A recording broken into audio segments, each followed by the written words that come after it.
Skanderbeu pasi dha letrën për tek mbreti i Polonisë dhe Hungarisë. Ajo mor pastaj me gjithë shpirt me mbledhjen e ushtarëve. Më parë se çdo tjetër, dha urdhër që të ripërtërishin forcat ushtarake që patkundër Ali Pashës. Shumë gjithashtu nga ata që kishin shpëtuar shëndoshin mirë, u lanë të lirë. Pas një kundërshtim prej tij, që të mos merrnin pjesë në gaditjen e asaj lufte, sepse ai kishte vendosur që të përdorte në këtë rast të shtinte në punë vetëm krahët e forcave vullnetare dhe jo ndihmën e padobitur të ndokujt tjetër. Me të shpallur dekretin nëpër krahin, u shkruan menjëherë 10.000 njerëz. Pali gatishmërisht që shfaqi pak kohë më parë në mbledhje me fjalë e tregoi tani shumë bukur me vepra. Me të vërtetë, duke lënë ndër të parët, ai dorëzoi Skanderbeut 5.000 ushtarë nga të më të zgjedhur, e bashkë me ta edhe veten e vet. Atëherë Kastrioti, që i kishte rregulluar më parë punët e shtëpisë dhe të krajinave, i bëri një numërim gjithë ushtrisë, saktoi radhët e ndau legjionet ashtu siç e donte puna dhe vuri në krye të secilit kapedanët e vet. Thua sikur do fillonte me njëherë lufta hungareze.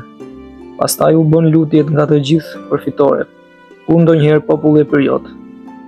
Popull më tepër luftarak se sa fetar, nuk u është lutur më shumë perëndive.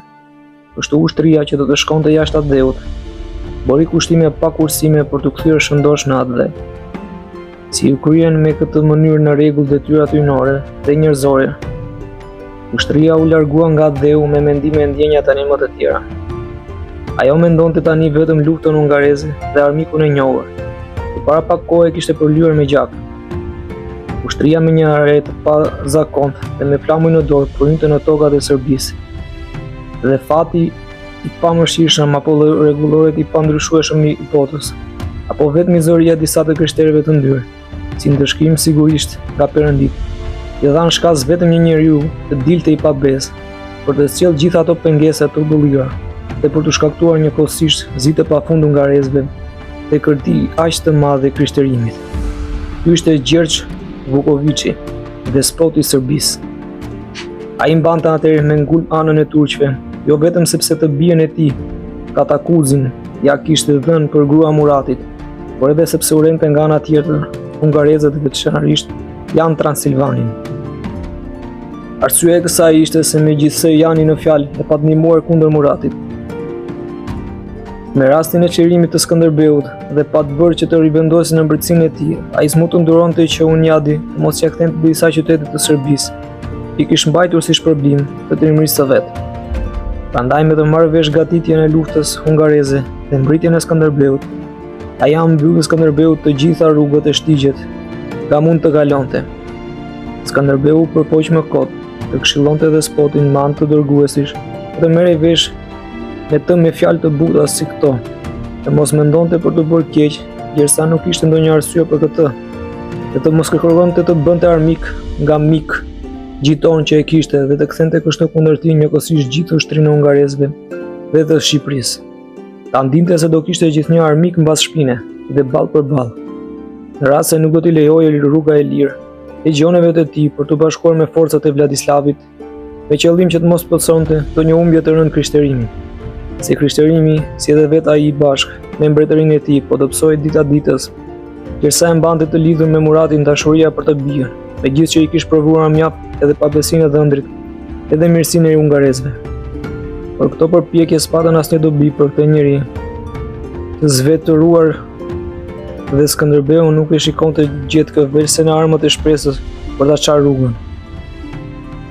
Sado që ishte vështirë dhe plot me rreziqe që të fillonin që këndel vuajtjet e luftës, sepse ai ruante fuqitë e tij të freskëta kundër ushtrisë mbretërore.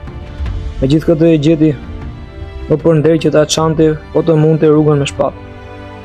Ndërsa kështu ushtria e periudhë po vonoi e zemëruar në kufijtë e Serbisë për shkak vështirësisht të shumta. Dhe despoti po e vononte, por jo se mund ta pengonte udhëtimin e Skanderbeut, sepse trimëria këmbëgulëse e kapetani mund ta kishte shpërthyer e t'i kishte fshirë gjithë pengesat. Sado që jo pa derdhur gjak, Vladislavi, duke marrë zemër nga letra e Skanderbeut, dhe i shtyrë më tepër nga fati që po e tërhiqte, kaloi Vllahinë dhe Danubin dhe mbriti me forcat e krishtera në varr, me qëllim që Sandej, një udhëtim më të lehtë përmes vendesh të sheshta, të vazhdonte me flamuj shpërloshur për në Rumani. Ky është një vend fushor që ndodhet në kufinë e Serbisë Nga ana e ndemi i njohur tani më prej kohësh për kërdin e sa ushtarëve dhe një truall i urryer edhe për luftëtarët më trima. Megjithatë, hungarezët po e prisnin Muratin me forca kundërshtare të gatshëm e tërë zjarr nga një dëshirë fort e madhe për të mos u shmangur për lesjesh në asnjë vend apo kohë, që mund t'i vinte më lehtë armikut. Ushtria turqve, në kundërshtim me çka pritej, në të gjithë odhën kundër të krishterëve pagës si me vonesë, sepse Murati dyshonte për besnikërinë e grekëve, por edhe të vetëve që qëndronin në Europë. Prandaj kishte gatitur një ushtri prej aziatikësh, por meqense flota e bizantinëve dhe e Filipit ja hoqi shpresën për kalimin e ngushticës, ai u mbikëqyrtuan e ngeli në një kohë të gjatë, duke u konsultuar pa ditur nga t'ia mbante. Ndërsa disa persona të Gjenovës, në rast se është e vërtet kjo fjalë, e shpëtuan nga halli, duke i u zotuar se do ta kalonin fuqinë me anijen e veta në Europë kundër një shpërblimi. Kështu sultani hodhi detin duke kaluar përmes një vendi të ngushtë, që ndodhet nëpërmjet Propontidës dhe Euksinit, dhe që ndan Europën me Azinë, duke paguar për secilin ushtar të transportuar nga një pare floriri. Thonë se këta qenë 100.000. Kur përhap lajmi se Murati po vinte me forca aq të mëdha, Vladislavi dhe princat e tjerë që e ndihmonin filluan të mendonin për të ikur, duke thënë se duhet treguar kujdes, ndërsa si ishte ende vonë për shpëtimin e të gjithëve, se nuk mund të kundërshtojë barbarit që po vinte me tërë ato mizëri pa pasur kordinë më të madhe. Megjithatë, fitoi mendimi i Uniadit. Nga përbuzja e madhe që kishte për armikun, bëri që të zhdukej nga mendja të gjithëve ideja e ikjes.